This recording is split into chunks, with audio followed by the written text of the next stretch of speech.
देश को आज़ाद होने को 75 साल होने जा रहे हैं। बलिदान और देश प्रेम की काफ़ी कहानियाँ जुड़ी हमारे देश से, और ऐसी एक कहानी हमारे तिरंगे की भी है। ऐसी कहानी जिसमें वीर सावरकर से लेकर स्वामी विवेकानंद जैसे बड़ी बड़ी पर्सनालिटीज इन्वॉल्व हैं। ऐसी कहानी जिसमें गांधी जी ने एक बार तो फ्लैग को कम्युनल रंग देना चाहा और एक बार किसी छोटी सी जिद पर अड़े रहे। ऐसी कहानी जिसमें झंडे का रंग मानो कईयों बार बदला। ऐसी कहानी जिसमें कहानी का मेन हीरो ही इतिहास के पन्नों में मानो कहीं खो गया।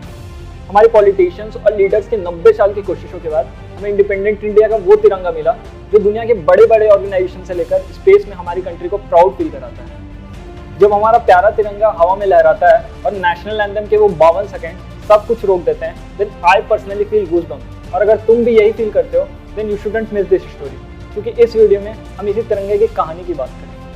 इस कहानी की शुरुआत होती है 1904 से। ये एक ऐसा टाइम था जब इंडिया में फ्रीडम स्ट्रगल जोर पकड़ रहा था, बट जरूरत थी एक ऐसे नेशनल फ्लैग की जिसके अंडर पूरी कंट्री को अंग्रेजों के खिलाफ यूनाइट किया जा सके। और तभी स्वामी विवेकानंद की एक शिष्या सिस्टर निवेदिता ने एक ऐसा ही झंडा डिजाइन किया। That red shaped square flag was very different from today's तिरंगा। उसके बाउंड्री के चारों तरफ 108 जलते हुए दिए थे और बीच में वज्र का साइन बना था, और उसमें बंगाली में वज्र के एक तरफ वंदे और एक तरफ मातरम लिखी। उनके डिजाइन नेशनल फ्लैग का आइडिया उन्हें उनके बोध गया के विजिट से आया था, जहाँ उन्होंने हिंदुइज्म और बुद्धिज्म में वज्र के इंपॉर्टेंस को समझा। त्याग, सेवा और शक्ति का प्रतीक वज्र उस झंडे की आत्मा थी।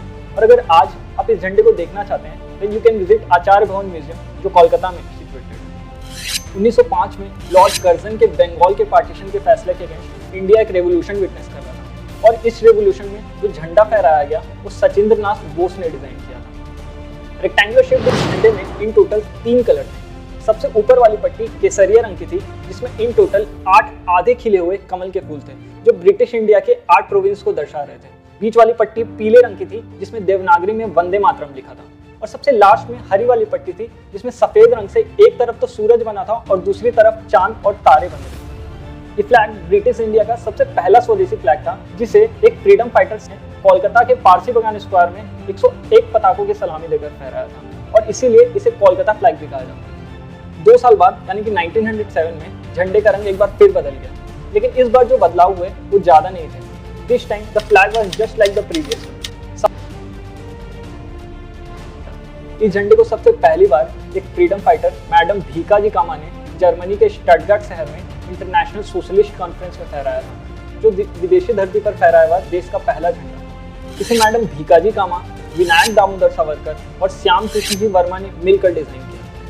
फास्ट फॉरवर्ड टू 1917, इंडिया में फ्रीडम स्ट्रगल बहुत तेजी से फैल रहा था। इसी बीच 1917 में एनी बेसेंट और बाल गंगाधर तिलक ने होम रूल लीग की स्थापना की।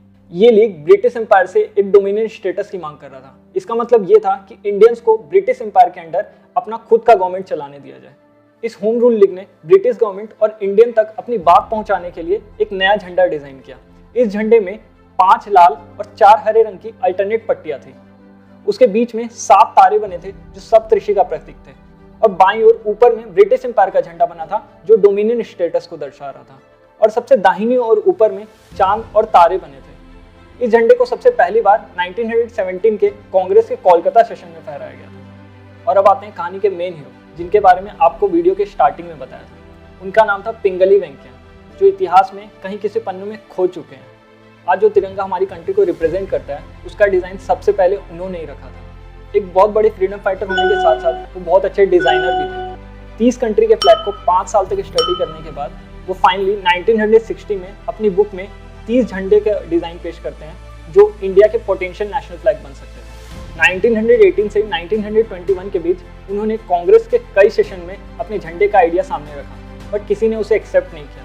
और फाइनली 1921 में उनकी मुलाकात विजयवाड़ा में महात्मा गांधी से हुई, और गांधी जी ने उन्हें एक ऐसा फ्लैग डिजाइन करने के लिए कहा जिसमें लाल और हरा रंग हो और बीच में चरखा बना हो। गांधी जी के अकॉर्डिंग वो लाल और हरे रंग से हिंदू और मुस्लिम कम्युनिटी को दर्शाना चाहते थे, और चरखे से वो हिंदू मुस्लिम को यूनिटी को दर्शाना चाहते थे। पिंगली वेंकैया ने महज 3 घंटे में गांधी जी के सामने एक डिजाइन सामने रख दिया जो गांधी जी को पसंद नहीं आया। बाद में गांधी जी ने उन्हें फ्लैग में एक व्हाइट कलर भी ऐड करने के लिए कहा जो दूसरी कम्युनिटीज को रिप्रेजेंट करे।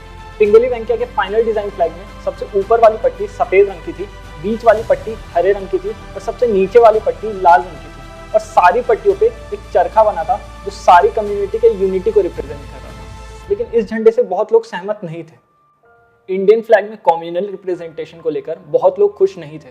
शिरोमणि गुरुद्वारा प्रबंधक कमेटी के प्रेसिडेंट बाबा खड़क सिंह ने इसे अपोज किया और फ्लैग में सिख कम्युनिटी के रिप्रेजेंटेशन के डिमांड को उन्होंने सामने रखा। इसे एड्रेस करने के लिए 1931 में कांग्रेस ने 7 मेंबर्स की एक कमेटी बनाई, जिसमें नेहरू, पटेल और मौलाना आजाद जैसे बड़े बड़े लीडर्स थे। इस कमेटी का टास्क ये था कि इसे एक ऐसे झंडे पर पहुंचना था जिस पर सबकी सहमति हो। Finally Pingali Venkaiah again came to rescue और लास्ट में जिस झंडे पर सबकी सहमति बनती है उसमें केसरिया, सफेद और हरा रंग था। और इन 3 रंगों में केसरिया रंग को साहस का प्रतीक, सफेद रंग को शांति का प्रतीक और हरे रंग को समृद्धि का प्रतीक माना गया। और बीच में सफेद पट्टी पर जो चरखा बना था वो इकोनॉमिक ग्रोथ को सिंबलाइज करता था। 16 साल तक आज़ादी की लड़ाई इसी झंडे के नीचे लड़ी गई और जब बाद में आज़ादी का समय आया तब एक बार फिर से सबके सामने ये सवाल आ गया था कि आज़ाद भारत का झंडा कैसा हो।